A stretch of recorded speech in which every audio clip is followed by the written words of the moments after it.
Assalamualaikum warahmatullahi wabarakatuh. Salam sejahtera untuk kita semua. Perkenalkan, nama saya Astri Fitri Novianti. Saya Teguh Yuda Sayuti Nugroho. Kami dari SMK Negeri 5 Bandung akan mempresentasikan hasil penelitian kami yang berjudul Modifikasi ubi kayu Manihot esculenta dengan metode heat moisture treatment menjadi tepung termodifikasi pengganti tepung gandum. Adapun latar belakang dari penelitian ini, yang pertama yaitu mengetahui karakteristik sifat dari tepung ubi kayu meliputi sifat swelling power dan kelarutan sebelum dimodifikasi.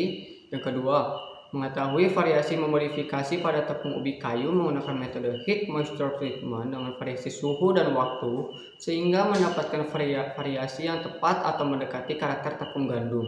Yang ketiga, mengetahui kondisi dan hasil fisikokimia yaitu kadar protein dan cemaran mikroba setelah ubi kayu termodifikasi. latar belakang penelitian ini, yaitu di tengah kondisi pandemi COVID-19, segala aspek kehidupan cenderung mengalami perubahan yang sangat signifikan. Salah satunya di sektor pangan, di mana menurut Organisasi Pangan dan Pertanian Dunia atau FAO sejak Oktober 2019 hingga Januari 2020, harga pangan dunia secara nominal dan real mulai mengalami tren kenaikan. Begitupun dengan harga pangan di Indonesia yang ikut meningkat juga. Padahal salah satu sumber pangan yang sangat penting di masa pandemik ini adalah makanan yang mengandung karbohidrat tinggi, salah satunya adalah gandum. Selain memiliki kandungan karbohidrat yang tinggi, gandum juga memiliki kandungan protein sekitar 10% hingga 20%. Hal tersebut membuat sebagian besar masyarakat Indonesia mulai beralih mengkonsumsi gandum dibanding makanan yang mengandung karbohidrat lainnya. Padahal, sebenarnya gandum bukan merupakan tanaman asli dari Indonesia, sehingga hal ini menyebabkan tingginya angka impor gandum di Indonesia yang sangat berpengaruh terhadap perekonomian negara. Indonesia sebenarnya memiliki tanaman lokal yang tak kalah tinggi kandungan karbohidrat dan proteinnya jika dibandingkan dengan gandum. Tanaman ini adalah ubi kayu, di mana ketersediaan ubi kayu di Indonesia sangat besar.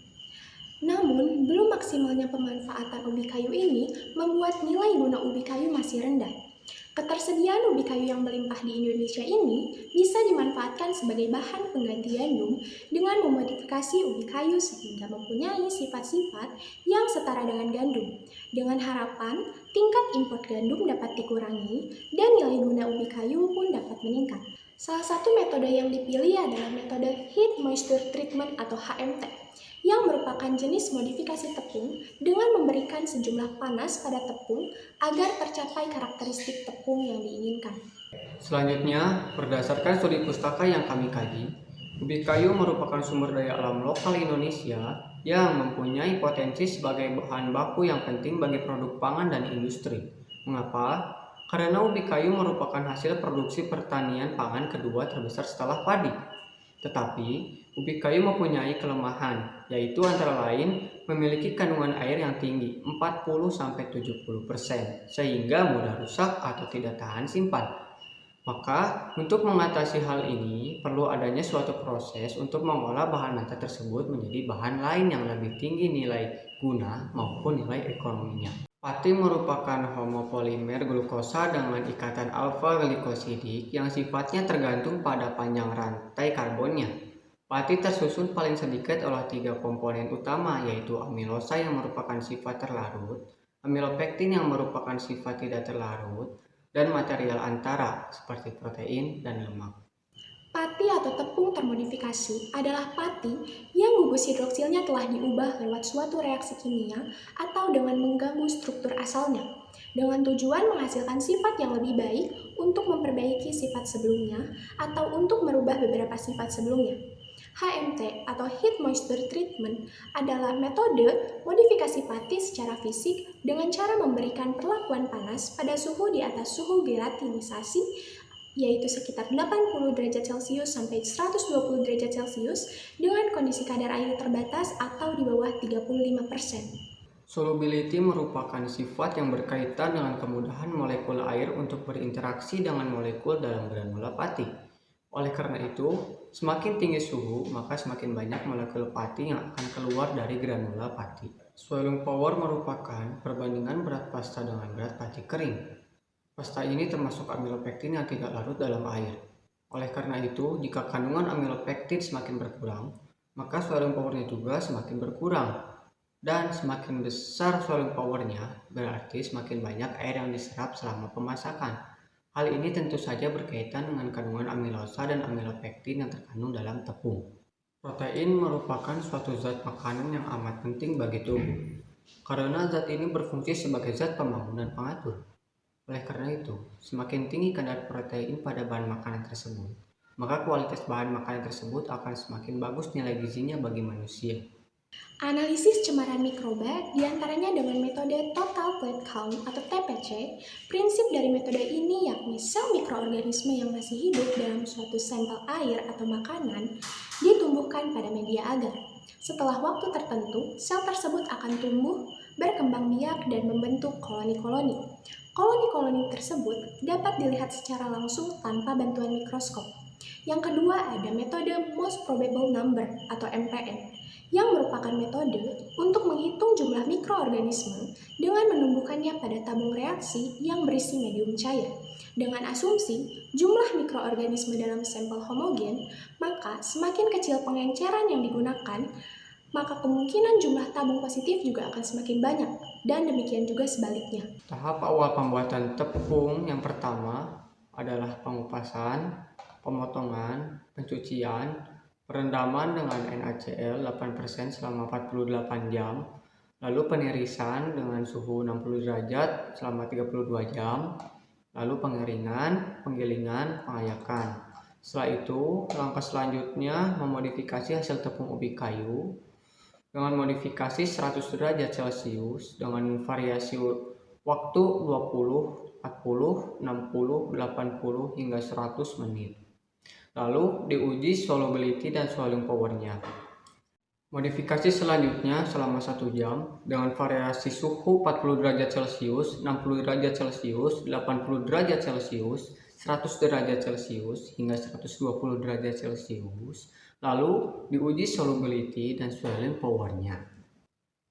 Analisis kadar protein dilakukan sesuai dengan SNI 3751 2009 dengan 1 gram 1 sampel ditimbang lalu dimasukkan ke dalam labuk Hedal. Lalu tambahkan campuran katalis K2SO4 dan CuSO4. Selanjutnya, campuran didestruksi dan setelahnya didinginkan.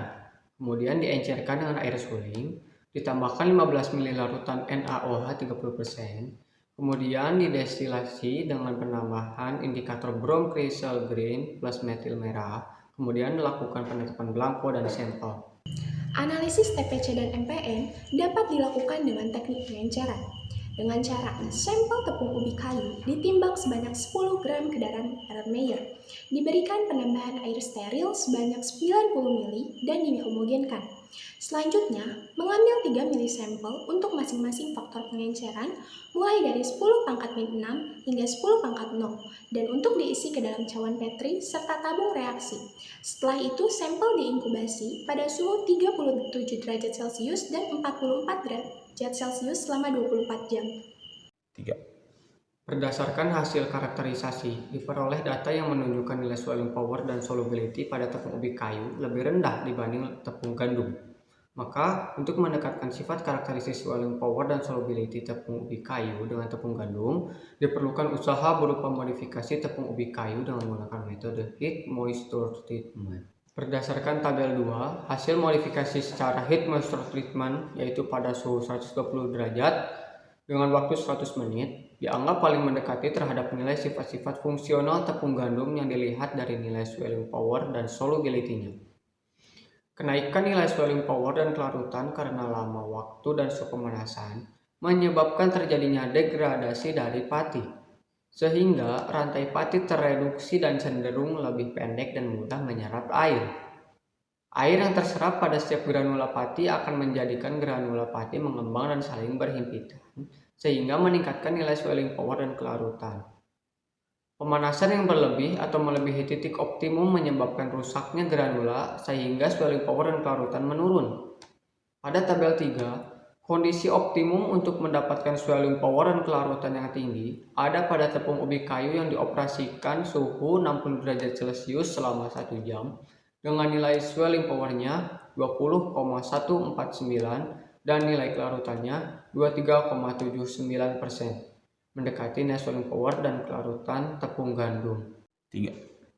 Berdasarkan tabel 4, kadar protein di atas diperoleh kadar protein tepung ubi kayu yaitu 11,99%.